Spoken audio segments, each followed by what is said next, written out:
Hello there, weary traveller, and welcome to this cozy corner of history. Before we begin our journey back to the brutal winters of medieval times, I wanted to extend a warm greeting to you, dear listener. Whether you're nestled under the covers, ready to drift off to sleep, or simply looking to unwind with some quiet, historical storytelling, I'm so glad you've chosen to join me tonight. If you don't mind, I'd love to know where in the world you're tuning in from and what time of day it is for you right now. Feel free to leave a comment and let me know. It's always such a delight to see the diverse community of history enthusiasts gathered here. And if you enjoy this style of calm, immersive tales from the past, go ahead and click that subscribe button so you don't miss the next installment. But for now, let's allow the stresses of the modern world to melt away as we travel back to a time long ago when winter's icy grip held far more peril than most of us could imagine. A time when the changing of the seasons brought not just inconvenience, but genuine fear for survival. Picture yourself in the countryside of medieval Europe. The last leaves have long since fallen from the trees, and the sun hangs low on the horizon, its weak rays doing little to warm the biting chill in the air. Frosty fields crunch underfoot as a breeze carries the first few flurries of snow. Winter is coming, and for the people of this age, that means one thing above all: hardship. The cold seeps in slowly at first, but it will linger for long months to come. The landscape will soon be blanketed in white, the rivers and ponds freezing over into gleaming sheets of ice. In a time before central heating and well-insulated homes, the promise of warmth is a distant dream for all but the wealthiest. But of course, it wasn't always like this. Medieval winters were not always so brutal, so unforgiving. There was a time when the seasons passed in a more predictable rhythm, when the arrival of snow was met with acceptance rather than dread. But then, something changed. The climate itself began to shift, ushering in a period that would come to be known as the Little Ice Age. Lasting from the 14th century all the way into the 19th, the Little Ice Age brought colder temperatures and harsher winters than anyone could remember. The reasons for this change are still not fully understood, but its impact was felt across the land. Crops failed, livestock perished, and the icy winds blew ever harder. One of the most famous examples of the Little Ice Age's fury was the Great Frost of 1709. That winter, temperatures plummeted so low that rivers and lakes froze solid. In London, the River Thames became a frozen highway, with people setting up shop and even lighting fires right on the ice. It was a surreal sight, but one that came at a cost. Many perished from the cold that year, huddled in their homes as the world outside turned to ice. But amidst all the suffering, there were some who found a strange sort of solace in the frigid weather. One such figure was a young Isaac Newton, then a student at the University of Cambridge. When the Great Frost hit, Newton was forced to return home to his family's farm. There, huddled by the fire, he found himself with ample time to ponder the mysteries of the universe.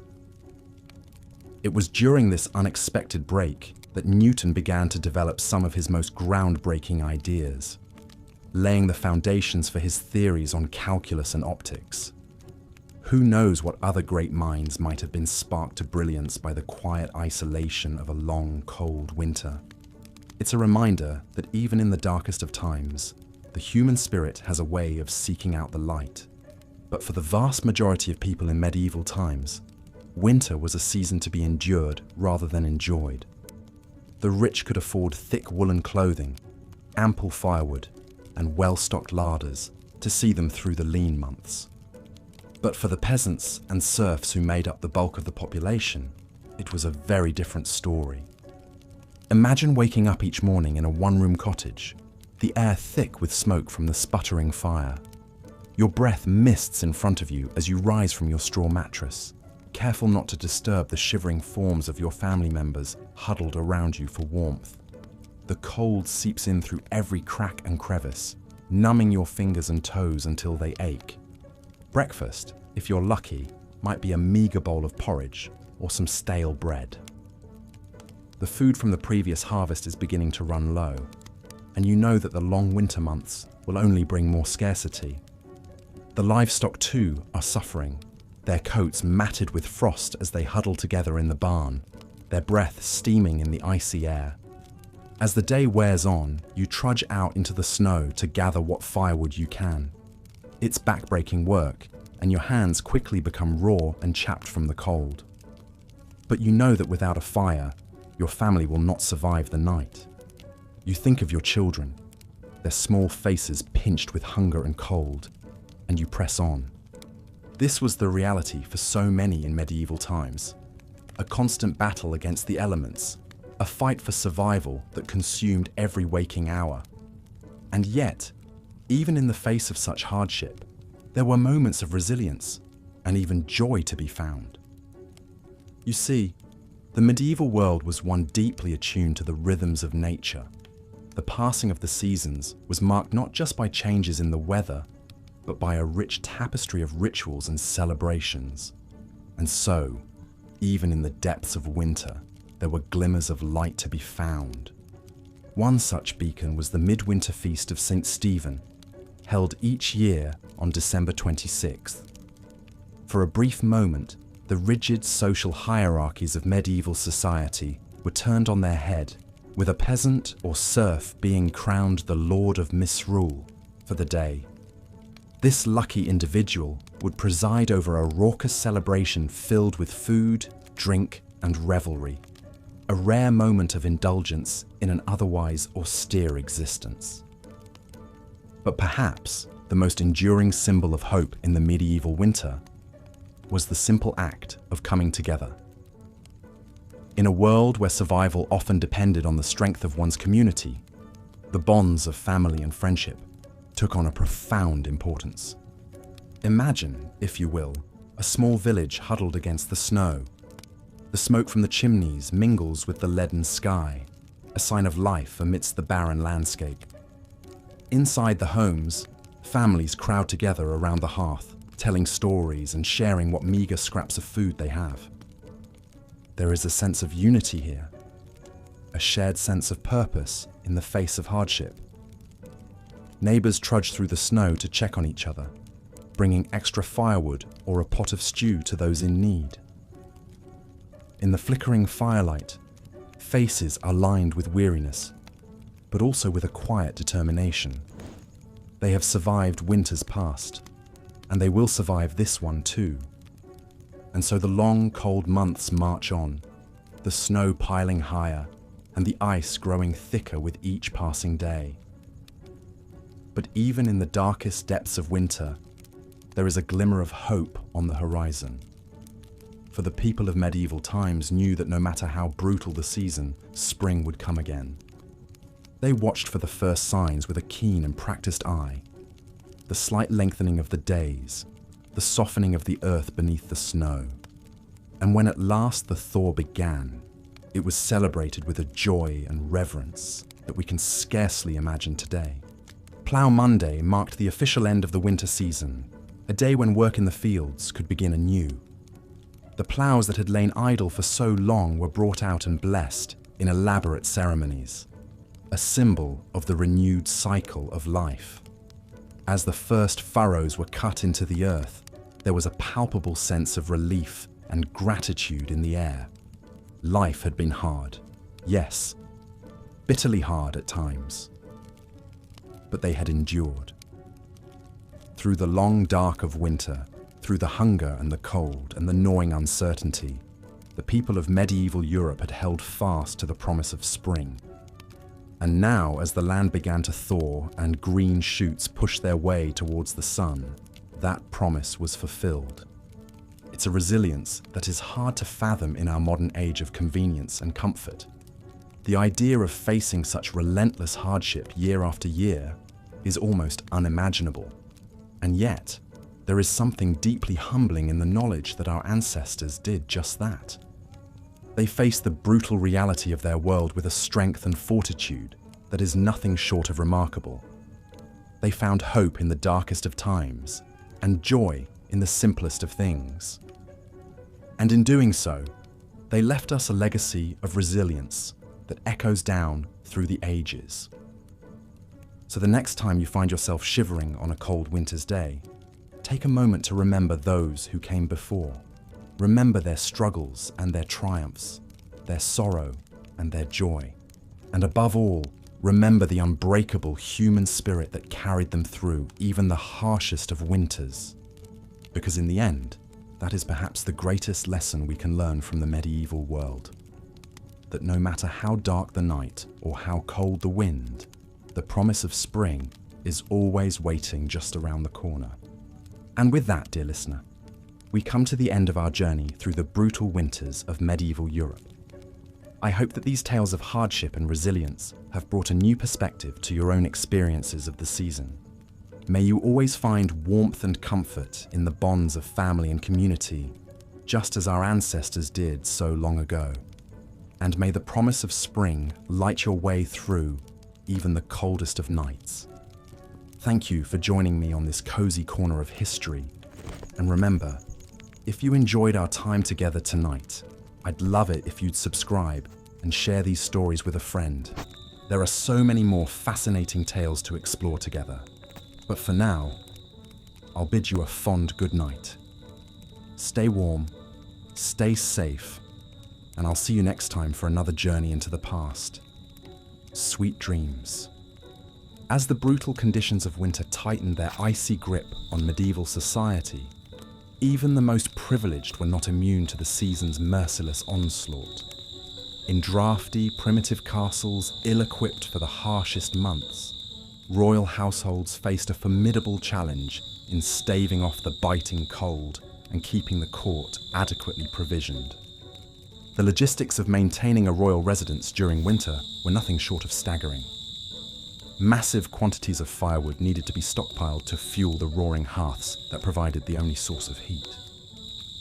The kitchen staff toiled ceaselessly to preserve meats, grains, and vegetables that would sustain the court through the long, lean months when fresh fare was scarce. Servitors scrambled to seal every crack and gap to keep out the insidious chill. But even the most diligent preparations often proved insufficient against winter's relentless assault. In one particularly chilling tale, a medieval queen is said to have tragically perished from exposure within her own palace walls. According to chroniclers, Queen Elizabeth of Hungary was found frozen in her bed one bitter January morning in 1326, a victim of the very castle that was meant to be her refuge. As grim fates like these demonstrate, the spectre of death cast its ominous pall over the medieval world in winter's dark depths. But even amidst such bleakness, the indomitable human spirit endured and found cause to rekindle hope. For much of the populace, that faint glimmer came in the form of the Feast of St. Stephen, a cherished midwinter celebration falling on December 26th. This day marked a brief respite from the unending drudgery and privation of peasant life, a rare sanctioned opportunity for revelry and indulgence. Central to the feast was the tradition of misrule, a ceremonial inversion of the normal social order. For this single day, a commoner would be appointed the Lord of Misrule, granted temporary authority to preside over the merriment and issue playful edicts to his betters. However fleeting, this act of Saturnalian license provided a vital pressure valve for the simmering tensions and resentments bred by the oppressive feudal hierarchy. The rigid lines between lord and vassal blurred for one mirth-filled day, where all could partake as equals in the feasting, gaming, and carousing. The sense of community fostered by such celebrations was more than mere diversion. It was a critical survival mechanism. With winter's cruelty threatening to break both body and spirit, the bonds of fellowship and goodwill forged during the Feast of Stephen and similar revelries helped sustain the populace through the leanest times. One chronicle from 1377 recounts the poignant tale of two peasant families, neighbours whose meagre winter stores had been exhausted long before spring's arrival. On the verge of perishing from hunger, they pooled the last of their tattered resources to share a humble meal on the feast of St. Stephen. That gesture of generosity and unity gave them the strength to endure the season's remaining ravages. Such acts of compassion formed the very marrow of medieval society in winter, when a helping hand extended to a frostbitten traveller or an extra log given to a shivering widow could spell the difference between life and death. The grim shared purpose of weathering winter's onslaught together shaped a culture of interdependence that defied the era's often ruthless stratification. But even the warmest expressions of conviviality and fellow feeling inevitably cooled as winter's unrelenting misery stretched on interminably. The Feast of Stephen was but a small flare of light and levity amidst the frozen darkness, a momentary reprieve before the bleak slog of January, February, and March. As stores dwindled, bellies hungered, and the cold crept past the most assiduously stoked hearth, the faint promise of distant spring seemed to fade into impossibility. And yet, year after arduous year, medieval society endured against all odds. Through unimaginable adversity and hardship, they clung to existence, upheld by the grit, fortitude, and fellowship forged in winter's unsparing crucible. As the land lay dormant and the sun retreated, they somehow found within themselves the tenacity to carry on. One can only imagine the flood of profound relief and joy that greeted the first tentative signs of winter's passing. The slight softening of the frigid air, the incremental lengthening of daylight, the hopeful drip of icicles yielding to the sun's strengthening rays. After months of unremitting struggle, the sight of the season's initial lost battles against the forces of light and life must have seemed nothing short of miraculous. For the battle-weary tillers of the earth, no day was more welcome than Plough Monday, the traditional start of the agricultural year. Falling on the first Monday after Epiphany in early January, it heralded the ground's imminent thawing and reawakening. Though the deepest rigours of winter had yet to fully release their stranglehold, the ritual preparations of Plough Monday offered a tangible talisman of hope, an assurance of winter's inevitable loosening and spring's fecund return. One can picture a patchwork of furrowed fields slowly emerging from the receding snows and frosts. The newly harnessed draft teams leaning into the first tentative overturning of the frigid clods. With each sod upended to greet the strengthening sun, medieval man dealt another blow to winter's retreating sovereignty and proclaimed his dogged persistence in the face of nature's caprice. We in the modern world, with our central heat and electric blankets, our well-stocked larders and resilient infrastructure, can scarcely fathom the immense fortitude required to endure the unremitting brutality of a medieval winter. If the season's impositions seem daunting to us now, from the cozy remove of our temperature-controlled bubbles, how incomprehensible must true winter suffering be? And yet, when we grumble about the minor inconveniences of a delayed flight or a rain-snarled commute, perhaps we would do well to reflect on the unyielding misery experienced by our forebears during those interminable frozen months. What reserves of resilience and tenacity they were forced to draw upon, year after arduous year, simply to survive. Their ability to eke out moments of celebration and fellowship amidst such unrelenting privation seems nearly superhuman to modern sensibilities. That they not only withstood winter's ravages, but managed to find slivers of light in the all-encompassing darkness is a testament to the indomitable spirit that slumbers within us all, waiting to be roused by hardship's clarion call.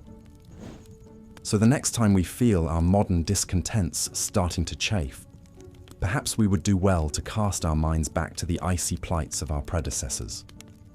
In remembrance of those who came before, let us embrace the opportunity to tap into our own dormant reserves of grit and forbearance. And as we nestle gratefully into our warm beds, let us spare a thought for all those who fought winter's bitter siege, armed only with the weapons of will, fellowship, and undying hope. As the new year dawned and Plough Monday festivities faded into memory, medieval life settled back into its familiar winter rhythm. Short, frigid days and long, frosty nights were the hallmarks of the season. The fortunate retreated to the meagre warmth of smoky hovels and draughty manors. For the less privileged, winter meant a constant battle against the elements just to survive. One of the greatest winter hardships was the ever-present threat of sickness. In the cramped and unsanitary living conditions of the time, disease could spread like wildfire. The common cold was an uncommon misery, leaving sufferers red-nosed and bleary-eyed. But far more serious illnesses also stalked the populace. Influenza was a fearsome foe, striking down young and old alike with its telltale fever, chills, and aches. In an age without vaccines or effective treatments, flu outbreaks could decimate entire communities. The winter of 1557 was particularly brutal, with a virulent strain of influenza raging across Europe. In Paris alone, over 10,000 souls perished. Pneumonia was another stealthy killer, preying on those weakened by hunger or other illnesses. The winter dampness seeped into the lungs, causing them to fill with fluid until the victim essentially drowned. Crowded living spaces provided the perfect breeding ground for pneumonia to run rampant. It was not unusual for multiple members of the same family to succumb, leaving orphaned children and shattered lives in its wake. Even royalty was not spared the ravages of winter sickness. In fact, disease often spread even more rapidly in castles and courts due to the constant flow of people in and out. A visiting dignitary or pilgrim might unknowingly bring pestilence along with their entourage. Henry VIII lost his beloved wife Jane Seymour to postnatal complications likely exacerbated by the poor hygienic practices of the age. Children were perhaps the most vulnerable of all. Harsh weather, meagre rations, and unsanitary conditions combined to make winter a truly dangerous time for the young. Infants born in the cold months faced an especially precarious start to life. In London in the 1500s, fully half of all children did not survive to see their 5th birthday. One poignant practice of the age speaks volumes. The custom of bone lace involved tying a black ribbon to the hand of a seriously ill infant. Should the child pass away, this ribbon could then be used to secure their burial shroud, a somber reminder of winter's deadly toll on the most innocent. With danger lurking both outside the home and within, winter was a time to batten down the hatches and pray for survival. For those of limited means, even the basic comforts of shelter, food, and warmth could not be taken for granted. The icy grip of winter poverty was relentless and pitiless.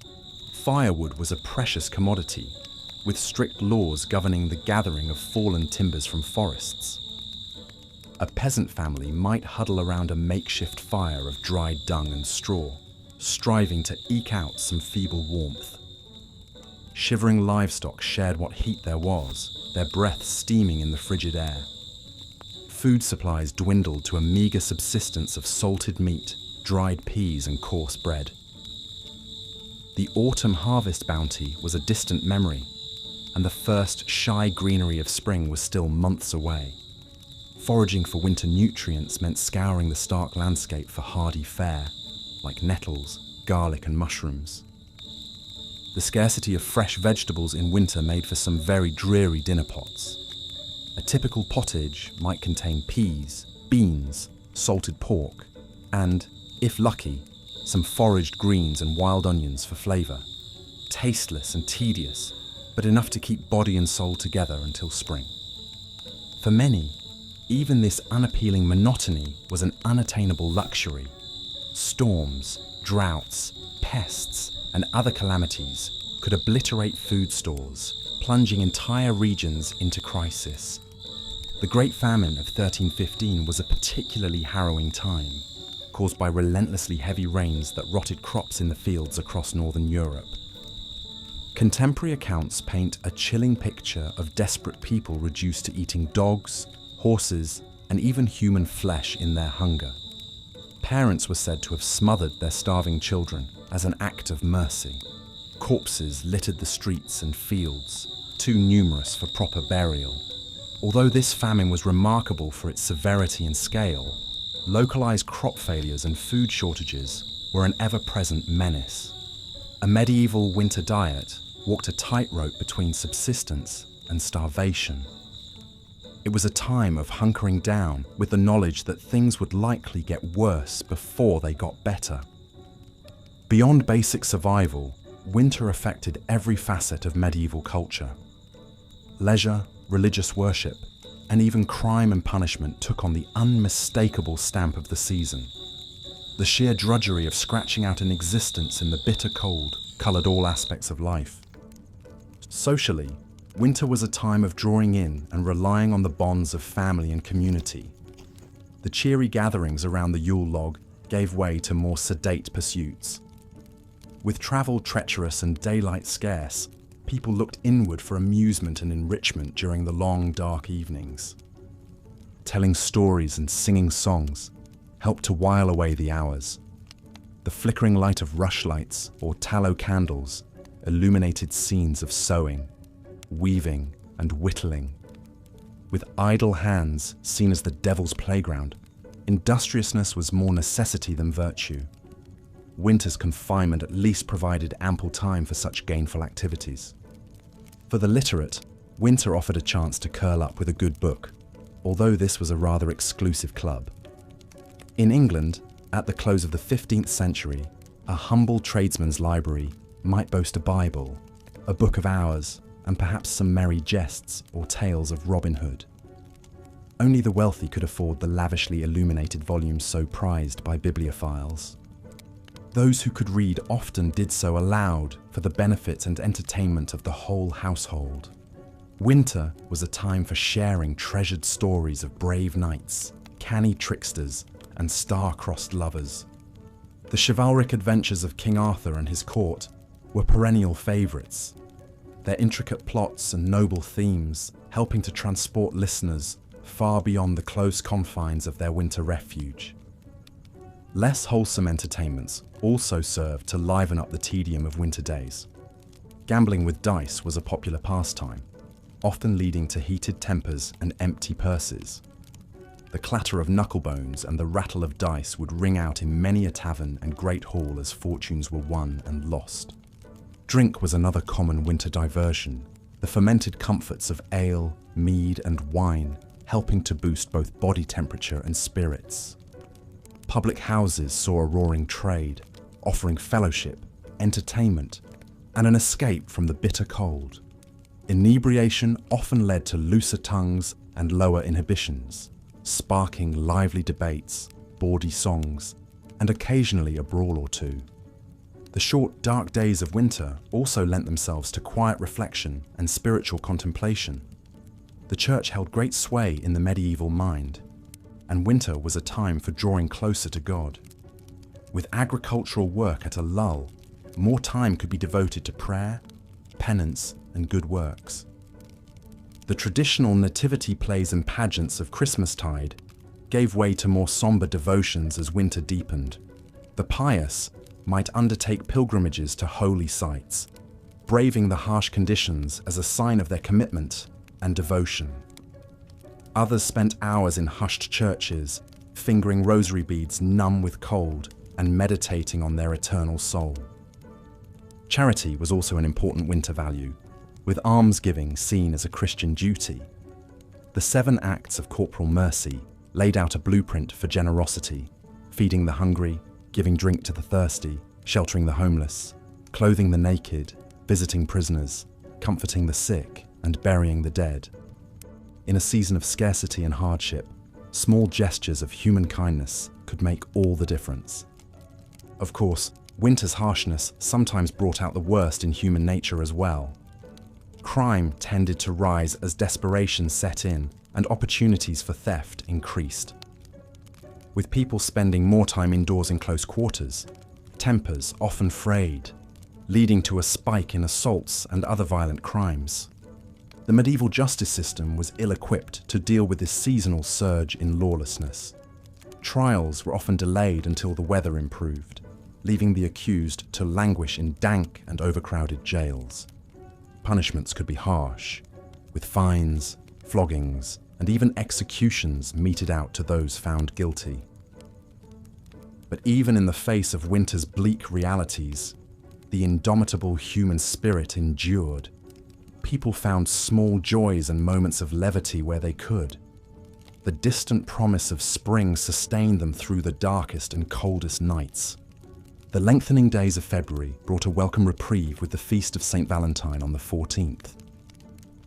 This ancient pagan fertility rite, Christianized into a celebration of love, was enthusiastically embraced by the people of the Middle Ages.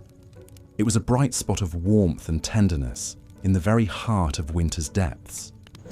The custom of drawing names for Valentine's sweethearts was well established by the 15th century.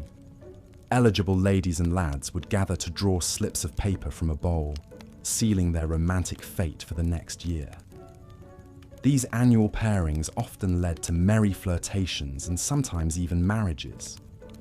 Flowers, sweets, and sentimental verses were common tokens of affection exchanged between Valentine's sweethearts.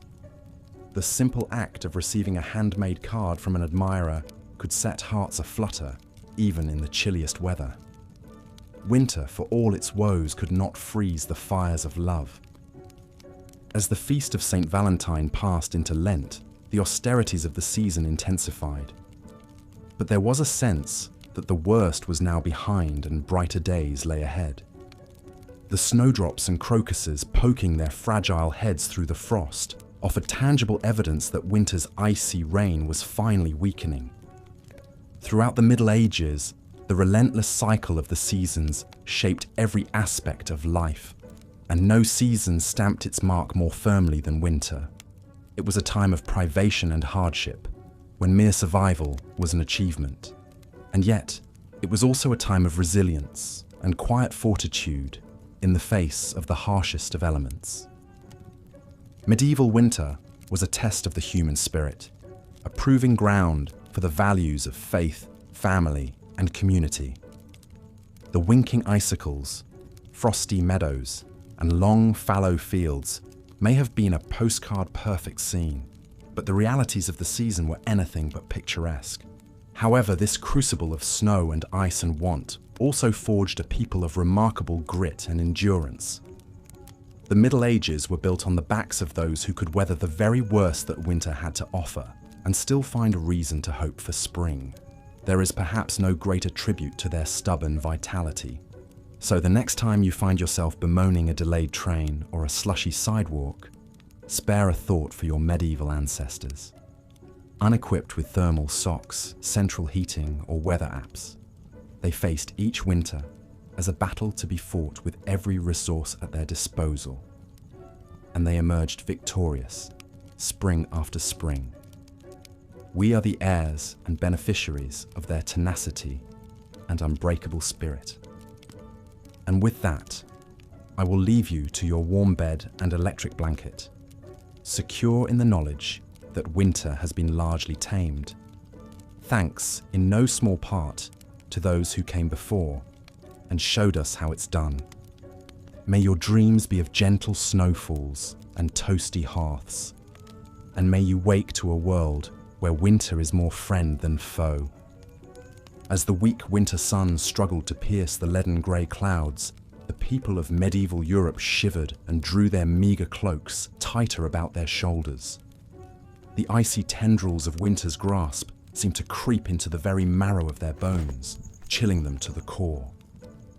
For the poorest peasants, the cruel irony was that their ragged woolen garments, which felt so oppressively hot and sticky in the sweltering labours of summertime, now provided scarcely more warmth than a gossamer veil against winter's biting onslaught. They huddled together in their hovels, thankful for the meagre heat thrown by a smoky fire, their breath misting in the chilly air. The animals felt winter's bite too. The elderly draught horse, ribs protruding beneath its shaggy coat, dreamed wistfully of the long-gone lush summer grass as it ate its apportioned wisp of hay. The milk cow lowed mournfully, her teats chapped and raw in the frigid draughts that knifed through the barn walls. Even the wily barn cats looked a bit less haughty, their usual disdain blunted by the gnawing in their bellies and the frost on their whiskers. Yes, winter was an especially trying time for the lowest rungs of medieval society. But even the nobility, cocooned in their grand, draughty castles, were far from immune from the deprivations of the season. Many a blue-blooded maiden wailed in despair as her priceless silk gowns proved useless against the dank chill of stone walls. The castle kitchens strained to concoct enough piping hot delicacies to stoke the noble innards.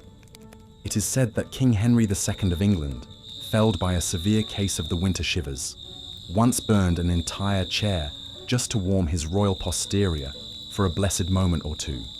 His servants despaired, knowing His Majesty's temper was liable to ignite even faster than the furniture if he remained uncomfortably cold for long. But for peasant and king alike, winter seemed to grind on interminably, an unrelenting slog of frozen misery. The only respite came from the occasional celebration or feast day, brief islands of revelry in the dark ocean of winter. The people seized upon these moments of light and levity, cherishing them like a drowning man gasping for air. Perhaps the most anticipated was the Feast of St. Stephen on December 26th, a day of unbridled merriment and delightfully subversive reversals of fortune.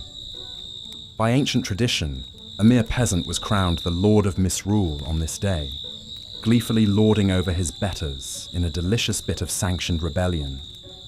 One can only imagine the raucous peals of laughter that rang out as the lowliest serf ordered about the local baron with mock imperiousness. For one glorious day, the normal rules and hierarchies fell away, and all revelled together as equals. The frigid drudgery of winter seemed to recede, driven back by the bright blaze of communal joy. But soon enough, the merry festivities would end. The misrule would be righted, and the cold, hard reality of winter would descend once more. The people would trudge back to their hearths and their chores, the bite of the wind seeming to mock the fleeting warmth of fellowship. The battle against winter's grim siege resumed, unabated. And yet, even in the bleakest depths of winter, there were quiet acts of courage and compassion that melted the hoarfrost from even the most careworn hearts. Neighbours shared scarce provisions with those even less fortunate, exhibiting a generosity of spirit that no cold could diminish. A certain Dame Matilda of York was said to have once given her only cloak to a poor beggar woman, shivering herself through the long walk home.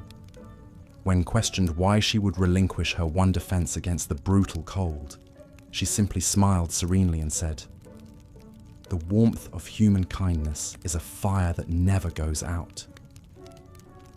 Such selflessness, such nobility of spirit, was the secret weapon with which the medieval people armed themselves against winter's relentless battery. For though winter could freeze their fingers and toes, it could not touch the invincible summer that reigned eternal in their hearts.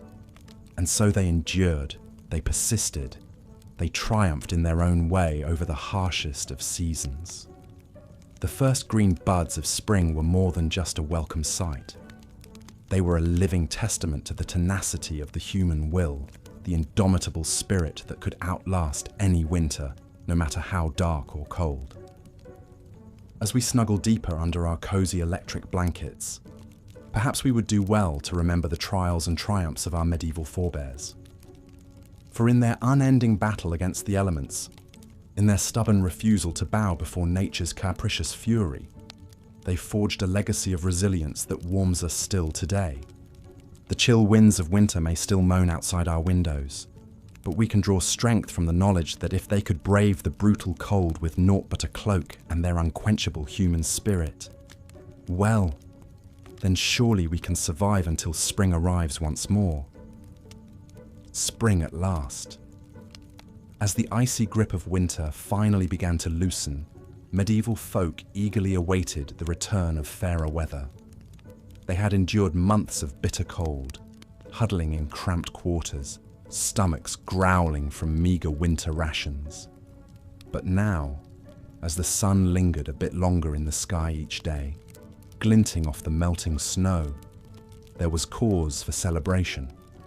Across the land, people emerged from their winter cocoons, blinking in the bright spring light like bears stumbling out from hibernation. Children burst out of their homes, delighting in the feel of fresh breezes on their faces instead of the stinging bite of winter wind. With giddy laughter, they ran through the squelching mud, marveling at the first brave crocuses poking their petals through the thawing ground. In the fields, farmers eagerly awaited Plough Monday, the traditional start of the agricultural year. Occurring on the first Monday after Epiphany, it marked the moment when the ground had softened enough for ploughing to begin. Draft horses and oxen would be hitched to ploughs and paraded through the village streets, decked out in garlands and brightly coloured ribbons. Church bells pealed joyously as the procession passed, a festive start to the growing season ahead. There was a palpable sense of relief as chimneys puffed with smoke once more, no longer choked with snow and ice. The threat of frostbite and illness receded along with the snowbanks. Faces creased with care from the stresses of winter survival, now crinkled into hopeful smiles instead. Soon, vibrant spring and summer produce would replace the bland preserved gruel and hard cheese that had barely sustained them through the long, dark months. It's perhaps difficult for us to imagine from our modern vantage point just how momentous this seasonal shift was. We may grumble about slushy roadways or groan at losing an hour of sleep to daylight savings time. But for our medieval forebears, the arrival of spring was nothing short of life-affirming. It meant they had weathered winter's brutal assault, staving off starvation and sickness for one more year. The skeletal trees cloaking themselves in green once more was an outward reflection of the inner regrowth and renewal medieval people felt as warmth and light returned. Some of that elation can still be heard echoing through the ages in lively medieval folk tunes and verses that welcomed spring's sweet return. One English song jauntily proclaimed, "Lud sing cuckoo, groweth said and bloweth med, and springeth the woad new. Sing cuckoo," which roughly translates to, "Loudly sing cuckoo." The seed is growing and the meadow is blooming, and the wood is springing up anew. Sing cuckoo. The sheer, irrepressible joy is palpable, spilling out in simple yet evocative rhyme. So let us take a moment to appreciate the immense fortitude, resilience, and zest for life embodied by our medieval ancestors. Through the harshest conditions imaginable, they endured, making it through each winter by the grit of their teeth and the bonds of their communities. And when spring sun and birdsong broke winter's oppressive silence at long last, they revelled wholeheartedly, knowing they had once again triumphed over nature's cruelty.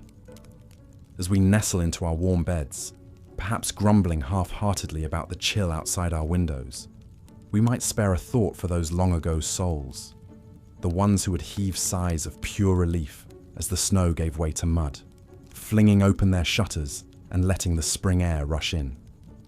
The ones who met winter's brutality with a tenacity and exuberant will to live that should humble us to this day.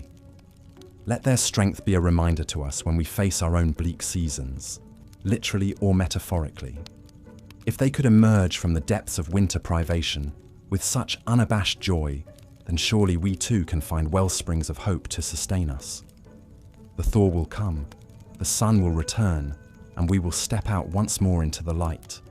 Voices joined in a resounding chorus of "Lud sing cuckoo." The blizzards and bitter frosts continued to torment the land, but medieval folk possessed a stubborn resilience. Even in the darkest depths of winter, they found ways to help each other weather the storm. Neighbours shared what meagre food they had, taking turns hosting communal meals. Villagers assigned young men to check on elderly widows, bringing them firewood and repairing their ramshackle huts. One such widow was Agnes, an old woman with no family to care for her. Her bones ached fiercely in the cold, and her hands trembled as she tried to kindle a fire, to no avail. She had nearly given up hope when there was a knock at her door. It was Tom, a strapping village lad, his cheeks ruddy from the biting wind. He brought not only an armful of logs, but a sack of dried peas and a haunch of salted pork, donated by other villagers. Tears of gratitude streamed down Agnes's wrinkled face as Tom stoked a roaring blaze in her hearth. For the first time in weeks, warmth seeped back into her frail body. Such acts of generosity were common in these lean times. The wealthy and even the nobility were not exempt from compassion. Lady Margaret, wife of the local earl, was known for her charity in winter months. Though her castle larders were well stocked, she insisted on sending wagons of grains and preserved foodstuffs to the poorest peasants in her husband's domain. Some of her highborn peers scoffed at this, viewing the peasantry as hardly better than the livestock. Why waste good food on them? But Lady Margaret held firm to her Christian duty to care for the less fortunate. One particular winter, famine hit the area hard. Lady Margaret worked determinedly to stretch the castle provisions, ordering the cooks to concoct hearty soups and stews to ladle out to the starving poor who came begging at the gates. The kitchen boys grumbled at the extra work, but the cook, a portly fellow named Bernard, shared his mistress's sense of noblesse oblige. He threw himself into the task, bulking out the soup with every last turnip and potato in the cellar. The ravenous peasants gratefully slurped it down, heedless of the gristly bits of mutton floating in the gruely broth. For some, it would be their only meal for days. As winter dragged on, even Lady Margaret's coffers began to run low. She took to quietly selling some of her jewels and finery to buy more supplies from neighbouring towns. Her husband, the Earl, chose to look the other way, respecting his wife's piety, even as he worried it would leave them vulnerable to lean times themselves. The church too played its part in aiding the suffering. Monasteries opened their doors to the poor and infirm, offering them a warm pallet of straw to sleep on and a basic daily meal of bread and ale. Some even ran primitive hospitals to nurse the frostbitten and desperately ill. The monks saw it as their holy duty, a way to emulate the selfless compassion of Christ. Brother William was a young novice tasked with tending to the sick at his monastery's hospital. Though the sights and smells of disease and decay turned his stomach, he forced himself to ladle broth into the mouths of toothless elders and change the pus-soaked bandages of weeping sores. He prayed fervently for the strength to endure this trial and thanked God that his station in life spared him the worst ravages of winter. For winter was the great equalizer, laying low rich and poor alike with its icy scythe.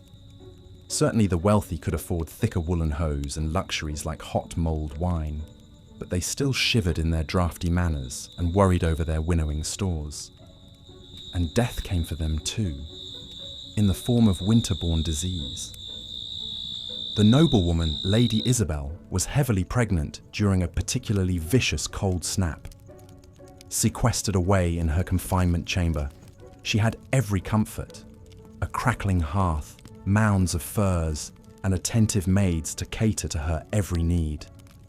But contagion has a way of sneaking past even the thickest castle walls. A kitchen girl with a hacking cough brought Lady Isabel a posset of warm milk and herbs. Within days, the expectant mother was burning with fever, her lungs rattling. The child came too soon, a tiny wisp of a thing that never drew breath. By week's end, Lady Isabel too was dead. The king himself was not immune. Henry VI, a pious and gentle soul, fretted endlessly over the suffering of his subjects during the dreadful winter of 1433. The royal physicians prescribed him a tonic of cinnamon and ginger to ward off the cold humours, but still he sank into a deep melancholy, unable to warm his hands, even when thrust practically into the roaring hearth. Some whispered it was God's punishment for Henry's weakness as a ruler. In truth, seasonal depression was an affliction that could strike any man, from mightiest king to lowliest serf. As the days slowly began to lengthen and the tightly clenched fist of winter finally started to loosen, people allowed themselves to dream of spring. Soon, they prayed, the land would thaw and the first tentative buds would appear on the skeletal trees. The great wheel of the farming year could begin to turn once more. In the earliest days of spring, on the first Monday after Epiphany, medieval folk celebrated Plough Monday. This was when the first symbolic furrow would be cut into the frost-spangled earth, a hopeful portent of the crops to come. Village men blackened their faces with soot for luck and paraded through the muddy lanes with their ploughshare held high, singing bawdy songs to wake the slumbering soil. Afterward, there was dancing and hearty food and much quaffing of ale. It was a promise, a covenant, that the dark days of winter were passing and brighter tomorrows lay ahead. The same eternal cycle played out at all levels of society. In the great halls of dukes and countesses, minstrels struck up a merry tune and couples leapt into a lively carol dance, flush with the optimism of a new year. The king hosted a lavish feast for his court, the tables heaped with delicacies like roast swan and marchpane sweets. Even the lowly peasant Giles and his brood felt a weight lift from their shoulders as they ventured out to their humble plot. Giles clutching the pouch of precious saved seed that meant a future of full bellies. The wretched widow Agnes, who had been knocking on death's door, found herself stirring a bubbling pot of pottage, humming tunelessly. She had made it through winter's gauntlet to see another spring dawn. Praise be to God. Winter was brutal, there was no escaping that fact. It brought with it a host of miseries and hardships, from hunger to bone-chilling cold, to the constant spectre of death and disease. But it was also a time when the true resilience and communal spirit of medieval people shone through. Staring into the abyss of winter bleakness, they responded with generosity, with grit, and even with defiant celebration. They understood that winter was an inescapable part of the great cycle of life, and the best way to conquer the cold was to hunker down and endure it together. So as you huddle beneath your cozy duvet, perhaps grumbling about the exorbitant heating bill or scraping a bit of frost from your windshield, spare a thought for your medieval ancestors. Reflect on how they survived winter after winter in a world before electric blankets, central heating and grocery deliveries at the click of a button. Though our modern winter woes may seem all-consuming in the moment, they pale in comparison to what medievals faced each year. And perhaps we could learn a lesson from them, that empathy, charity, and an irrepressible hope for spring are the best ways to weather the hardships life throws our way, whether it be a polar vortex or a pandemic. Let us all embrace the coming spring with a full and grateful heart, knowing that however deep the snow drifts, it will eventually yield to the warming sun. The harshness of winter only makes the blossoming of spring all the sweeter. And so, as a medieval king might say, let us winter bravely, so that we may spring eternally.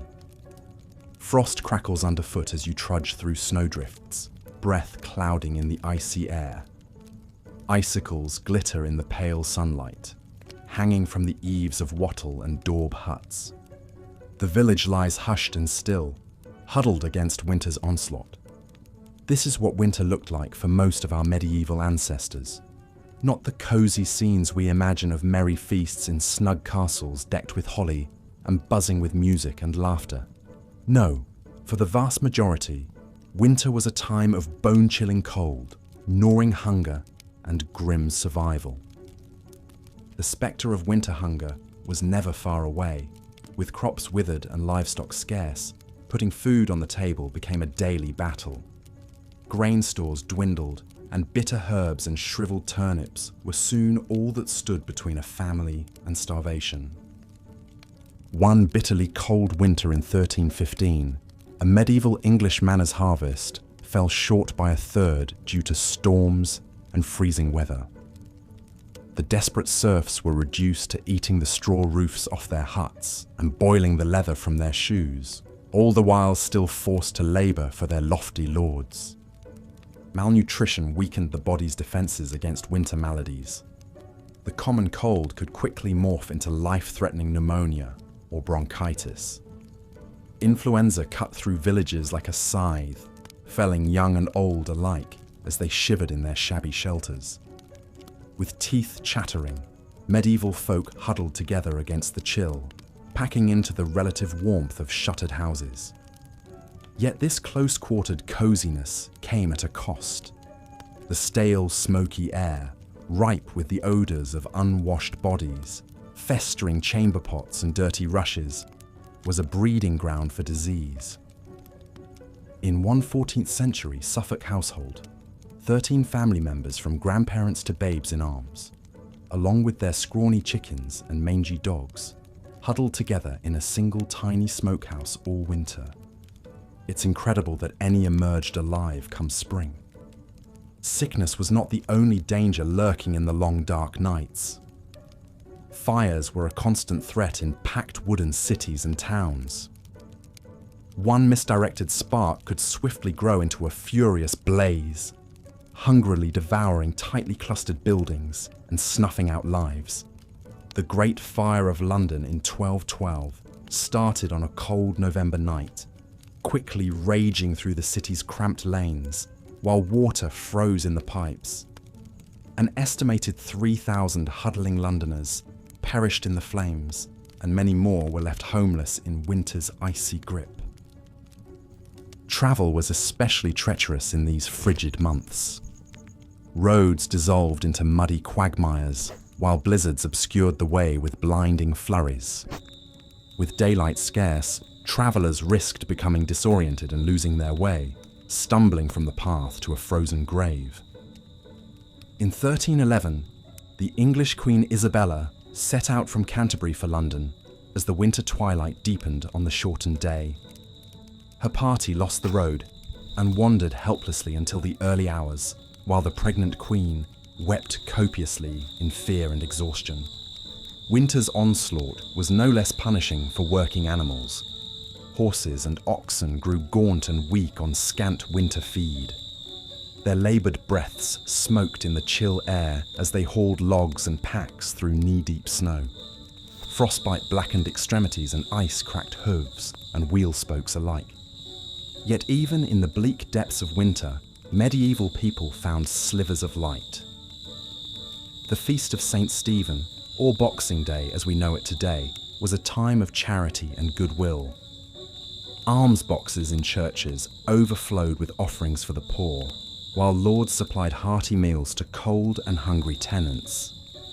The Lord of Misrule tradition brought a spark of subversive festivity to the darkest days. A lowly peasant, jester or deacon, would be crowned king and preside over merry revels marked by drunkenness, role reversals and mischief, a temporary upending of the established order. Despite the privations and dangers medieval winters posed, hope somehow endured, etched in frosty breaths, and no doubt uttered as fervent prayers. Hope that the weak and ailing would survive, that food would last until spring, that light and warmth would conquer the constricting cold once more. So this winter, when you grumble about shoveling the driveway, curse at the thermostat, or get chilled waiting for the bus, spare a thought for those who came before us. Our medieval ancestors faced the Herculean task of surviving winter after winter with few of the comforts we take for granted. Their quiet courage in the face of winter's cruelty is perhaps the greatest lesson they have to teach us. Though we will never know most of their names or stories, we can appreciate the magnitude of their struggles and find inspiration in their endurance that saw them through to brighter days. The bitter frost continued its icy reign, transforming the landscape into a crystalline wonderland that would be picturesque if not for the immense hardship it inflicted on the inhabitants of the land. The snow fell ceaselessly from the ash-grey sky, blanketing the countryside in a suffocating white shroud. Icicles hung like glittering daggers from the eaves of peasant hovels and grand manors alike. The hearth fires that burned day and night offered only a fleeting respite from the penetrating chill. Smoke from the precious flames stung watering eyes and choked lungs in the close, fetid air of wattle and daub huts. There, huddled bodies crammed together for warmth, humans and livestock alike, the pungent aromas of dung and unwashed flesh mingling together into a uniquely medieval winter perfume. For some, however, even this dubious comfort was a luxury they could ill afford. Scant food stores stretched precariously thin, and bellies rumbled with the persistent pangs of hunger. Many of the poorest subsisted on little more than coarse bread and thin gruel, praying they would survive to see the spring. The spectre of famine lingered in every home, from lowly serf to high lord. None could escape winter's deadly grasp, not even those who wore crowns. In draughty stone castles that seemed to inhale the cold and exhale an unrelenting damp, rulers shivered beneath mountains of furs. Royal households required vast amounts of firewood and provender to ride out the long winter months. Woe to the kingdom whose sovereign failed to plan ahead. According to one account, a medieval Bohemian princess perished from the cold in her bedchamber. Her demise, a chilling reminder that wealth and status offered only partial protection from the elements. But for a peasant family, the loss of a loved one to winter's icy scythe was all too common, an occurrence as cruel as it was predictable. Disease added to the season's prodigious death toll. Agues and fevers spread like wildfire through communities weakened by malnutrition and close quarters. The stale, smoky air of hovels and the ubiquitous filth made the lungs more vulnerable to infection. Medieval physicians, their useless treatments, often rooted more in superstition than science, could do little. The roads, treacherous with snowdrifts and black ice, compounded the winter's woes. Only the desperate or the foolhardy ventured far from the meagre comfort of their homes in the darkest months. Travel for any distance was an ordeal to be undertaken at one's peril. Peddlers' carts remained idle, depriving isolated villages of needed goods. Tithes and taxes went uncollected, to the vexation of liege lords and clergy. And woe to the army that had to mount a campaign over snow-choked roads, their supply lines stretched taut and fraying in the frigid weather. The winter of 1407 saw one of the Middle Ages' most astonishing military feats, born of this brutal necessity for wintry warfare. The redoubtable Welsh rebel leader, Owain Glyndwr, faced off against the superior forces of future King Henry V in the high mountain passes. Glyndwr's men, accustomed to harsh conditions, drew the English into a trap amid the blinding blizzard. Hapless in their heavy armour, the English ranks broke and fled, with many perishing from exposure. Glyndwr's stunning victory, won as much by the winter as by Welsh martial prowess, lives on in legend to this day. The winters of medieval Europe were often marked by devastating famines that claimed countless lives. When the cold lingered and spring planting was delayed, food shortages quickly followed. The infamous Great Famine of 1315 to 1317 was sparked by an unusually wet and chilly spring that rotted seedlings in the ground. Successive crop failures over the next 2 years plunged much of the continent into starvation. In England, the price of bread skyrocketed to 20 times the normal cost. The poor resorted to eating grass, roots, even the bark off trees. Desperate bands of scavengers dug up graves to cannibalize the dead. It's estimated 10 to 25% of the population of cities like Ypres and Bruges in modern-day Belgium perished. In the French town of Tournai, A citizen wrote in his diary that the poor were eating dogs, horses, and other unclean things. The misery was compounded by crime and disease, as malnourished citizens turned to theft and violence to survive. One heart-rending account from the St. Mary's Abbey Chronicles relates the fate of a starving woman imprisoned for stealing a loaf of bread. The woman was pregnant and starving, but the baker would give her no bread, so she stole a loaf and was caught. The judges would not pardon her, so she was hanged. As she died, the infant fell from her womb before the eyes of the people. The child lay bloody and screaming on the ground, but no one wanted to touch or rescue it, and the baby soon died where it fell. The famine finally eased in 1318 when the weather turned favourable again and crops began to grow. But the spectre of starvation stalked the land every winter, ready to reap a grim harvest at the slightest adversity. For medieval people, winter was always a time of gnawing unease, if not outright terror, as they prayed their meagre food stores would last until spring. Malnutrition weakened the populace and left them vulnerable to disease. The close, unsanitary living conditions of winter led to frequent outbreaks of infections like influenza, dysentery, and pneumonia. Respiratory illnesses especially took a heavy toll, spread by coughing in stale, smoky air as people huddled around fires. Something as simple as a winter cold could quickly turn deadly in the Middle Ages. Even the doctors of the era were of little help, relying on dubious treatments like bleeding and purging with laxatives to restore the balance of a patient's humours. The Emperor Charlemagne allegedly died of pleurisy in the bitter winter of 814, after his doctors treated him with poultices and unguents to no avail. Many historians believe the Black Death of the 14th century spread so quickly because malnourished citizens packed together in winter quarters had little resistance to the disease. The 1348 to 1349 outbreak killed a staggering 30 to 60% of Europe's population. One poignant tale comes from Pistoia, Italy, where a man named Ser Luca wrote to his brother Franceschino describing the devastation. "I am sick at heart and can barely bring myself to write, for things here go from bad to worse. Many are dead and many more are dying. Shops are closed, taverns deserted. One passes down streets without meeting a soul. Wails of grief echo from houses where death has struck. The stench of rot rises from mass graves. I fear our city may soon be empty of life entirely. I beg you, stay where you are and pray for us unceasingly." As the plague raged, entire villages were wiped out. The suffering was compounded by the trauma of hasty mass burials in frigid ground and sick people expelled to die alone in the snow for fear of contagion. The devastating losses of the Black Death left deep psychological scars and forever altered the medieval world.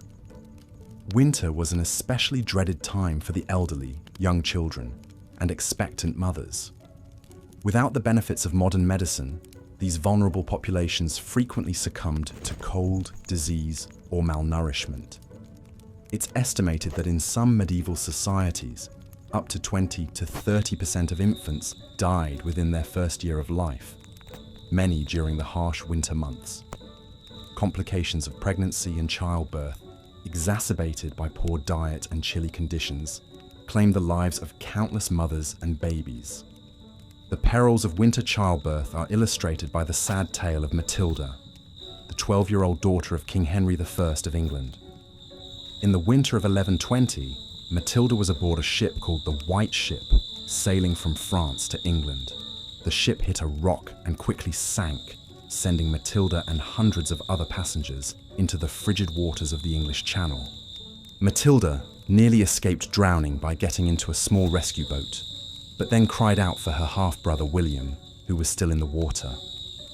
When the boat rowed back to get William, so many desperate people tried to climb in that it capsized, casting Matilda back into the cold waves. The king's young daughter, pregnant with her first child, perished along with the rest. Her grief-stricken father was said to have fainted dead away at the news and never smiled again for the rest of his life. The very old and very young were always in peril during the bleak winters of the Middle Ages. If they managed to survive disease and starvation, they still might freeze to death in their sleep. The medieval poem, Sir Gawain and the Green Knight, contains a chilling, no pun intended, description of the elderly King Arthur shivering beneath his robes in a draughty castle hall, so cold his teeth chattered as he spoke. Without the insulating ice caps and glaciers we have today, winters in the Middle Ages were accompanied by raging snowstorms and devastating floods. In 1216, King John of England supposedly lost the crown jewels while crossing a marshy area in East Anglia called the Wash. Fleeing enemies in rebellion against his rule, John's baggage train was swallowed up by a surging high tide, whipped up by fierce gales. The king allegedly escaped by the skin of his teeth, but his treasure, including priceless jeweled crowns and scepters, disappeared into the churning waters, never to be seen again. John died of dysentery a few days later, a broken man. Some historians believe the loss of the crown jewels was the final blow that sent an ailing John to his grave. Winter storms often meant disaster for coastal communities battered by hurricane-force winds and massive waves. The Anglo-Saxon Chronicle records a terrible flood that struck England in 1099. On St. Martin's Day, the 11th of November, came a great sea flood through the length of this land, and overran it so far as no man remembered that it ever did before, and drowned many towns and a countless number of people. Another North Sea flood on January 16th, 1219, completely submerged the low-lying Netherlands, killing over 50,000 people. In an era with no early warning systems or emergency shelters, the population was completely at the mercy of the elements. All medieval folk could do was pray for deliverance as icy floodwaters rose and the wind howled like the very hounds of hell outside their frail homes. Harsh winters also meant an increase in fires as people did whatever they could to keep warm. The Anglo-Saxon Chronicle again gives a chilling account of a deadly London blaze in 1132. A dreadful fire broke out on London Bridge and spread so rapidly that before it could be extinguished, it burned down a great part of the city, with the principal church of St. Paul and the Cathedral of Canterbury, besides many other churches and houses. The force of the wind and the violence of the flames carried burning rafters and sheets of lead from the roofs an extraordinary distance. With most buildings made of timber and tightly crammed together, it's no wonder medieval cities were such tinderboxes. A stray spark or overturned candle could ignite an unstoppable inferno, especially when gale-force winter winds whipped the flames into a frenzy.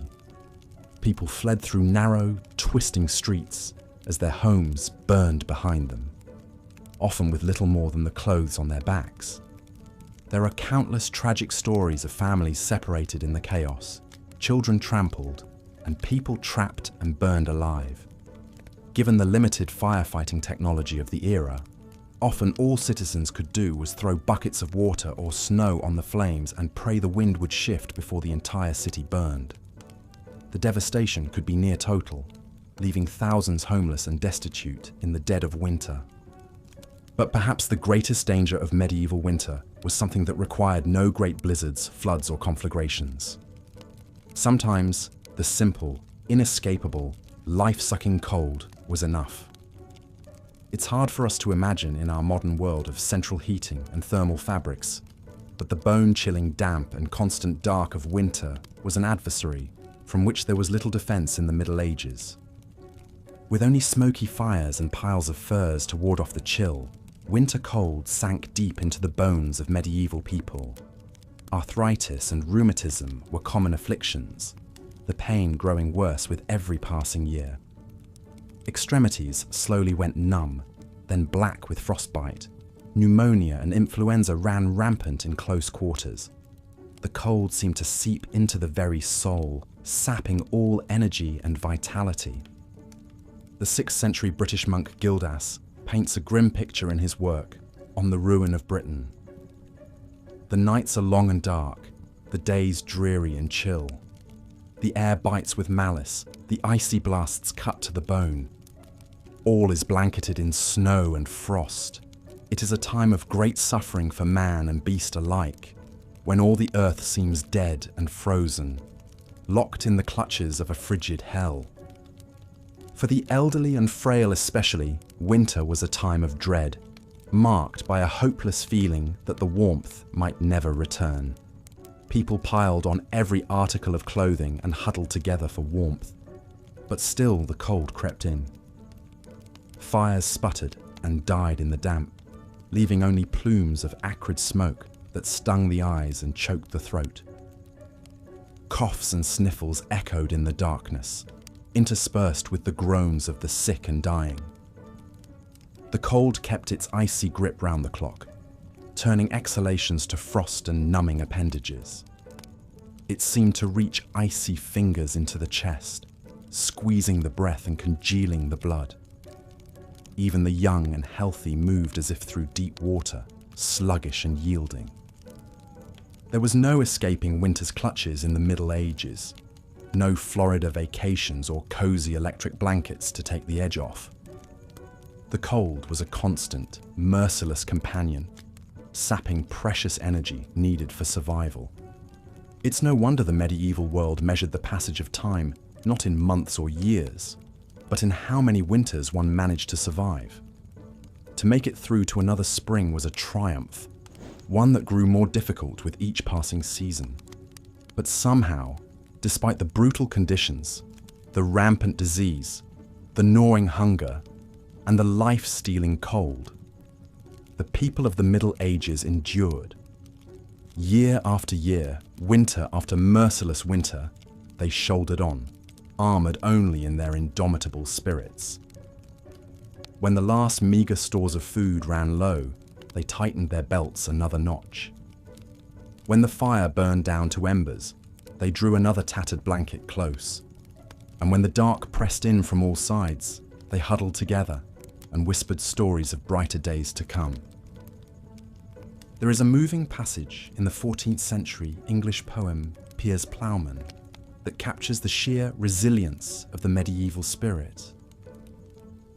Through woe and winter's bale, frost and snow and sleet and hail, all shall pass and peace prevail, hope shall triumph and never fail. Even in the darkest depths of winter, medieval folk found small joys and moments of grace. Neighbours shared what little they had with those who had even less. Amid the cold and dark, people came together to sing and pray. At night, some swore they could hear the voices of angels in the howling winds, promising that warmth and light would come again. And so the people of the Middle Ages held fast to hope, clung fiercely to life, and kept their eyes fixed on the far horizon where spring lay in wait. They knew in their bones that winter, no matter how brutal and unrelenting, was always a temporary state. The sun would return, the snows would melt, and the world would be reborn, as green and glorious as if winter had never come at all. All they had to do was endure, and endure they did, with a strength forged in the very ice and stone of the season. The winters of the Middle Ages were brutal, merciless, and seemingly endless. They brought hunger, disease, destruction, and death. But they also brought out the best in the human spirit, the unshakable will to survive, to hold fast to hope, to come together in compassion and kindness. The medieval world was tempered in winter's icy crucible and emerged stronger for it, a little tougher, a little wiser, with a bone-deep appreciation for the turning of the seasons. So perhaps we can learn a lesson from our medieval forebears as we grumble about scraping a few inches of frost from our windshields. For them, winter was a matter of life and death, a season to be survived with gritted teeth and unshakable resolve. And survive they did, passing down to us their tales of a winter's wrath and the invincible power of the human spirit. In the dead of our modern winters, May we remember their fortitude and find in it the inspiration to shoulder through our own dark days. The people of the Middle Ages stared winter full in its icy face and refused to yield. They endured floods and famine, blizzards and blackest night. They buried their dead in frozen ground and woke to the groans of the starving. But always, always they held fast to the promise of spring. And if they could make it through winter after winter with little more than faith and furs, then surely we can find the strength to face our own battles, knowing that the thaw will come and light will return. The brutal winters of the medieval world may be long past, but their lessons echo through the ages, a testament to the enduring power of the human spirit. So let us walk in the footsteps of our ancestors and meet winter's chill with courage, compassion, and unshakable hope. For if they could brave the darkest season with heads unbowed, then so too can we. Winter is coming, but spring, as the medieval world knew so well, is never far behind. As the chilling winds howled across the frozen landscape, medieval folks gathered round the flickering light of the hearth fire. Huddled together for precious warmth, they shared tales of winters past, those harsh and unforgiving seasons that tested the mettle of even the hardiest souls.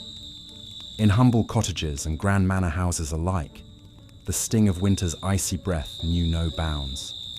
Drafty shutters and thin thatched roofs offered scant protection against the relentless cold. From peasants to princes, all felt the bite of Jack Frost nipping at their noses and numbing their extremities. But some were fortunate enough to have a roaring hearth around which to cluster. The crackle of the flames and the aroma of smoke offered small comfort against winter's onslaught. In the castles of the highborn, great hall fireplaces consumed prodigious quantities of wood, attended by shivering servants whose labours never ceased. But even the mightiest nobles shuddered to venture beyond the fire's glow, for winter's chill had a way of penetrating even the thickest stone walls and richest furs. For those of low birth, the season brought an especially grim and arduous struggle for survival. Their rough-hewn hovels boasted precious little in the way of creature comforts. Meagre rations of peat or wood scavenged from the forest barely fed the spluttering hearth. Families crammed together in squalid quarters, sharing body heat and breathing air thick with smoke and the fetid stench of unwashed humanity. It was a bleak existence, to be sure, and yet even in the face of such privations, there were moments of cheer to be found. The glow of communal fires in the village square drew folks out of their hovels, if only for a short respite. Gathered round the leaping flames, neighbours exchanged jests and jibes, stories and songs. For a fleeting time, the cruel realities of winter seemed distant indeed. Young lovers stole secret kisses, their ardour undimmed by the cold. Children shrieked with delight as they scampered and slid across frozen ponds. Even the elderly felt the weight of their years lift for a spell, transported back to the carefree winters of their youth. Such interludes of merriment were all the more precious for their rarity. Winter's onslaught was relentless and unforgiving. Thoughts soon turned to empty bellies and the gnawing hunger that was the constant companion of the poor. Dreams of spring's bounty seemed a cruel mockery as fields lay barren beneath a blanket of snow. The spectre of famine loomed large in these lean times. A failed harvest could spell doom for entire villages. Many a mother watched in anguish as her child's cheeks grew gaunt and their eyes dulled with the hollow stare of starvation. The cruel calculus of scarcity bred a special kind of desperation. Tales abounded of the depraved lengths to which some would go to fill their bellies, unnatural acts that haunted the nightmares of pious folk, and hunger was not the only scourge to stalk the land. Winter's chill breath bred a host of maladies that preyed upon the weakened populace. The hacking cough of pneumonia echoed through many a hovel as loved ones looked on helplessly. The pox and flux raged unchecked, decimating entire families. The very old and very young were especially vulnerable. their frail bodies ill-equipped to weather winter's ravages. But perhaps the greatest cruelty was reserved for those forced to venture out into the teeth of winter's fury. Travelers risked life and limb on treacherous, ice-slicked roads. Many a hapless wayfarer met their doom, swallowed up by swirling blizzards or plummeting into deep snowdrifts. Their frozen corpses would not be discovered until the spring thaw, a grim reminder of winter's lethal power. Even the valiant knights, those stout warriors of the realm, were not immune to winter's depredations. Clad in their heavy armor, they made easy prey for the bone-chilling cold that crept into every chink and rivet. Numb hands made clumsy by frozen gauntlets fumbled with sword and shield. Once mighty chargers floundered in the deep snowdrifts as icicles formed on their heaving flanks. Great and small alike cursed the name of winter. In the halls of power, the crown weighed heavy on royal brows furrowed with care. For even a monarch could not decree the seasons to reverse their inexorable turn. The cost of keeping the court supplied with provender and firewood was staggering. Royal treasuries groaned beneath the strain as grasping merchants reaped handsome profits from the king's largesse. But for all the miseries it engendered, winter's reign was not eternal. Even in the depths of icy despair, folk clung to the promise of spring's sweet renewal. The joyous feast of Stephen offered a welcome reprieve from winter's woes. For one raucous day, the world turned upside down as a lowly peasant assumed the mantle of the Lord of Misrule. Drunken revelry and bawdy songs lifted spirits and lightened hearts. Laughter, that balm for the careworn soul, echoed through the frost-bitten land. In the fullness of time, winter's gelid grip began to loosen. Icicles dripped from the eaves as the strengthening sun worked its subtle magic. Snowdrops and crocuses pushed their way through the softening earth, delicate harbingers of winter's retreat. The land stirred with new life, shaking off the torpid slumber of the frozen months. Hearts lifted and voices raised in joyful celebration. The Feast of the Plough marked the triumphant return of spring's verdant splendor. Sleek oxen dragged gleaming plowshares through rich, dark earth as the cycle of planting and renewal began anew. The lean times of winter soon faded into memory as fields rippled with the green and golden bounty of the land. Looking back across the centuries, we marvel at the fortitude of our medieval forebears. Year after pitiless year, they endured winter's cruelties with a stoicism born of necessity. Their strength of spirit and unbreakable bonds of community were the secret of their survival. In the face of unimaginable hardship, they found pockets of hope and moments of shared humanity. So the next time we grumble about the inconvenience of a delayed flight or the indignity of slushy streets, let us pause and reflect. Our modern winter woes are but a shadow of what once was. In the tapestry of human history, the icy trials of the Middle Ages loom large. They serve as a reminder of our species' remarkable resilience and the preciousness of a warm hearth and a full belly. As we drift off to slumber, let us spare a thought for those who came before. In our dreams, perhaps we will catch a glimpse of their world, a harsher, crueler world than our own, and yet one in which the indomitable human spirit shone all the brighter for the darkness that surrounded it. Good night, and sweet dreams of gentle spring breezes to come. As the bitter chill of winter descended once more upon the weary lands of medieval Europe, for the poor peasants who scraped out a meager living from the soil, the very warmth and light seemed to retreat from the world, replaced by a deep aching cold that penetrated to the bone. With little more than rags on their backs and scant food in their bellies, they could do naught but shiver and suffer in their draughty hovels as the cruel winds howled just beyond their walls. The fortunate few with fireplaces and stores of wood might huddle together for warmth in the flickering glow, but for most, The only comfort was the shared body heat of family and livestock packed in close quarters, the fetid stench of unwashed bodies mingling with the steam of cattle breath. One can only imagine the coughs, the fevers, the agonizing aches that must have plagued them in the damp and crowded squalor. It's a wonder any emerged alive on the other side of winter's interminable reign. But even the highest-born nobles, for all their thick furs and grand feasts, were not immune to the icy grasp of the season. Great medieval castles, with their soaring stone walls and cavernous halls, became like vast refrigerators in wintertime. The chill seeped up from the floors and down from the ceilings until it saturated the very air, defying even the mightiest of blazing hearths to banish it. There are tales of royal winter woes to make one shudder in sympathy. In the 15th century, Queen Elizabeth Woodville, consort of King Edward IV of England, was said to have actually frozen to death in her own chambers one uncommonly frigid night.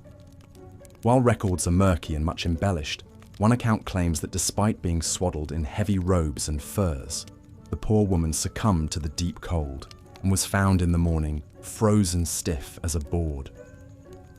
Whether the story is true or not, it certainly illustrates the perilous nature of winter for even the most privileged. Kings and queens might avoid the gnawing hunger and squalid conditions of their low-born subjects, but in some ways the hazards of the season were a great equalizer. After all, royals could no more command the elements than they could live without air. The chill found its way into even the most luxurious of medieval bedchambers. And so, as the days grew shorter and the nights ever darker and more frigid, the whole of medieval society braced itself for the annual onslaught of winter's wrath. From the lowliest crofter to the loftiest lord, a sense of grim endurance seemed to settle upon the populace, a knowledge that the only way out was through. Stores of grains and salted meats were checked and rechecked, every scrap of wood and kindling jealously hoarded, and heavy woolen garments donned in stoic anticipation. The only spark of levity and hope in the whole bleak affair came with the Christmas festivities surrounding the Feast of St. Stephen on December 26th. For a few merry days, the normal social order was gleefully upended as a lord of misrule was appointed from among the peasantry to preside over a bawdy array of feasts, dances, games, and general mischief. With bellies full of ale and wine, faces flushed from the press of bodies, and the exertions of revelry, the common folk could, for a brief shining moment, forget the long privations of winter and revel in the joys of life and community. One can imagine the scenes of boisterous celebration erupting in halls and public squares across the land, the raucous laughter, the wheezing of reed pipes and fiddles, as the people capered about in a whirling kaleidoscope of colour and mirth. For once, serf and nobleman mingled freely, the usual lines of class and station erased in the spirit of goodwill and fellowship. The lord of misrule, perhaps a puffed-up young peasant lad with stars in his eyes, issued grandiose proclamations and ridiculous decrees to the delight of all. It must have been a heady thing, that burst of misrule and saturnalia amid the bleakness. But as with all things, the festive season was but a temporary respite, the eye of the storm. As the Yule log burned down to embers and the last wassail bowl was drained, the people drifted back to their hearths, and the aching cold darkness once more descended. The gaiety of St. Stephen's Day and the Lord of Misrule's brief, shining reign were replaced again by the grim business of survival as winter tightened its grip. For the next interminable stretch of months, time seemed to slow to a frigid crawl. With the land frozen and unworkable, there was little for the rural peasantry to do but hunker down and pray for deliverance. The shortening days and lengthening nights yawned like a vast chasm from which there was no escape. Huddled together in their crude shelters against the killing cold, they must have despaired of ever again feeling the kiss of spring's warm breath upon their faces. But even the cruelest winter cannot last forever. and indeed the first greening shoots of new life were already straining up beneath the frozen ground, biding their time. For those who endured, who clung to hope and to each other through the darkest days and coldest nights, the thaw would come again. The sun would return to the sky, the blood quicken in the veins. The world slowly shed its greys and whites for a burgeoning riot of colour. On Plough Monday, just after Epiphany, the land could again be tilled, and the great wheel of the agricultural year would creak back into motion. The people would emerge, blinking, into the pale but gathering light of spring, leaner and deeply tired but alive and glad of it. Fields would be furrowed, seeds planted, flocks driven out to graze on new grass, and the whole merry dance of life would begin anew. But that was yet to come. For now, the cruel heart of winter beat on, and the people of the Middle Ages steeled themselves once more to weather its icy reign. They drew what comfort they could from their rough woolen cloaks, their smoky hovels, their scant stores of food so diligently laid by, but most of all from each other. In a world so beset by hardship and peril, where the very seasons seemed intent on crushing the life from their bones, they endured as they always had, together.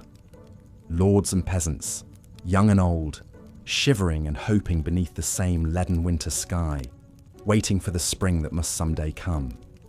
And so they hunkered down in the darkness and the cold, listening to the mournful howl of the wind and the groaning of the ice, spinning what tales and weaving what dreams they could to while away the long winter nights.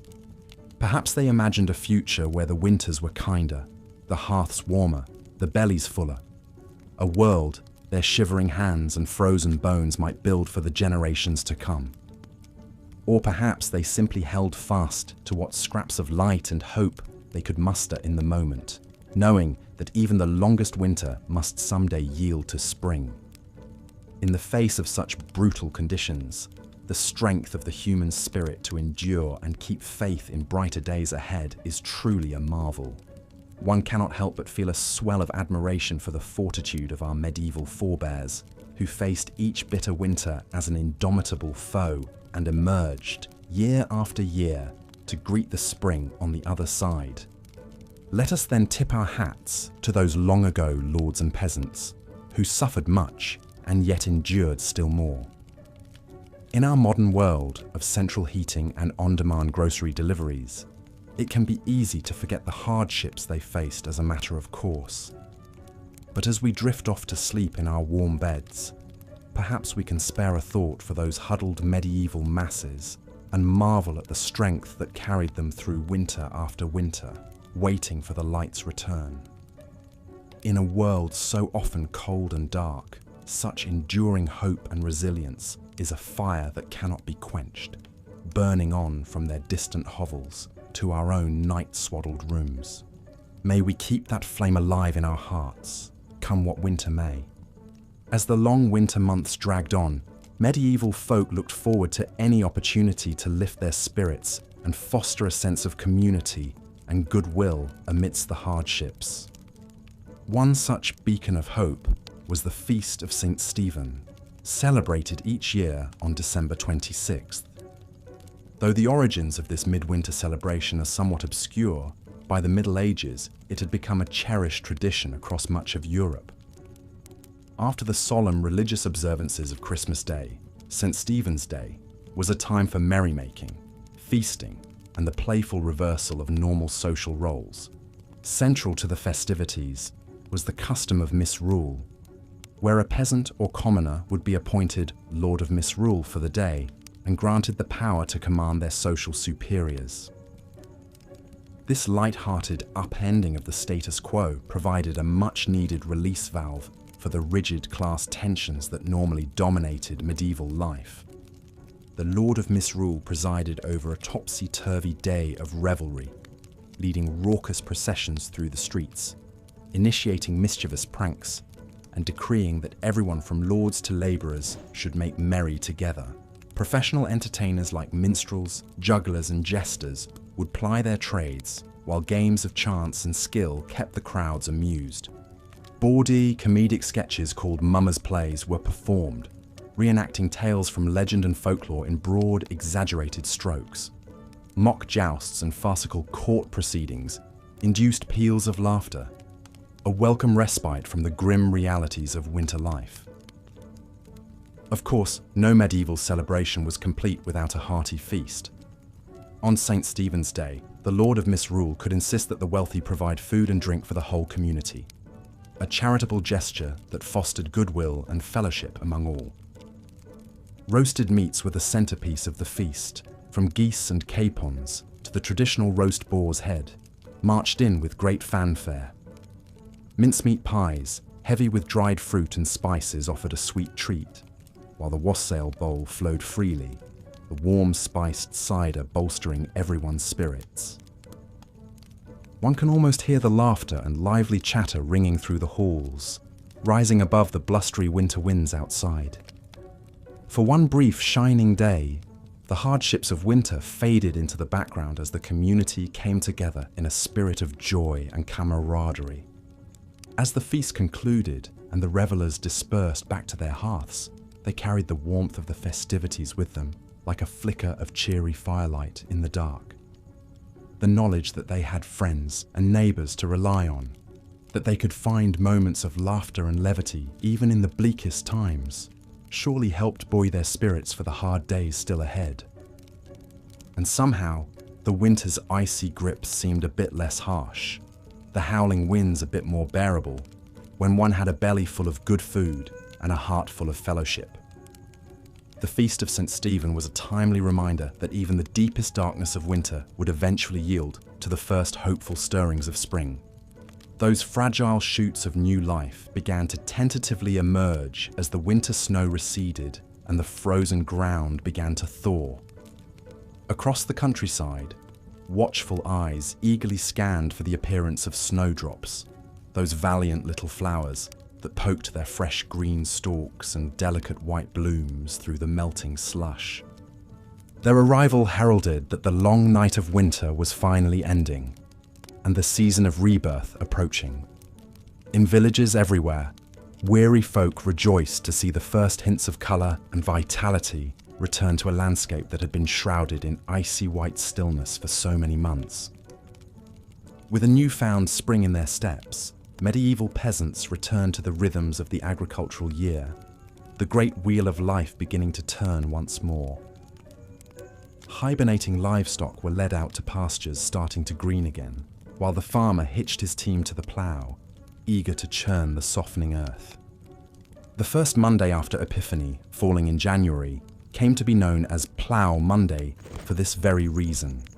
It marked the moment when the land could be worked again after the winter freeze, inaugurating the labours of a new farming season. Ploughs that had been stored away for the winter months were hauled out and blessed in joyful Plough Monday processions through the fields, while ploughmen went from door to door collecting food, ale, and small coins, all in anticipation of the work and harvest to come. One can picture a weather-beaten village huddled around their communal plot, faces turned gratefully towards a sky, brightening into a paler shade of blue. With hoes and digging sticks in hand, they prepare to sink the first hopeful seeds into the receptive soil, an act of faith that spring would conquer winter in due time. Among them is the wizened old grandmother, a child clutching each gnarled hand as she shows them how to plant the peas, just as her own grandmother once taught her many long springs ago. The smaller child giggles with delight as a rotund earthworm wriggles free from the dirt, while the older solemnly pushes each seed into its waiting hollow. It was moments like this, where knowledge passed from old to young and growth bloomed anew, that made all the privations of winter worthwhile. The warm smile crinkling the grandmother's eyes holds the promise that the dark days have passed and life is returning to the land once more. As the seeds nestle into their earthen beds and the strengthening sun begins to coax green shoots from the ground, the spectre of winter finally releases its icy hold and slides away. The pall of cold and death that hung for so long eases, replaced by a spirit of hope and renewal carried on spring's gentle breezes. Looking back from our modern vantage point, it is sobering to reflect on the immense fortitude and resilience it must have taken to endure the brutal medieval winters year after year. With none of the amenities and comforts we often take for granted, their very survival through to spring was a feat worthy of marvel. And yet, in the midst of unimaginable hardship, medieval people still managed to find cause for hope, joy, and celebration. The warmth of community, the promise of spring, the restorative power of laughter and fellowship. These were the lights that guided them through winter's darkest depths. Perhaps, as we snuggle deeper under our cozy comforters, cozily insulated from the cold, we could spare a thought for our long-ago ancestors.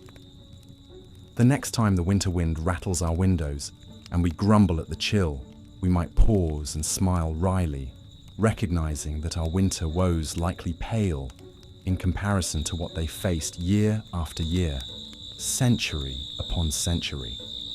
And as we drift off to sleep, we can carry the knowledge that we too possess an ember of that same invincible summer that burned in the hearts of medieval folk.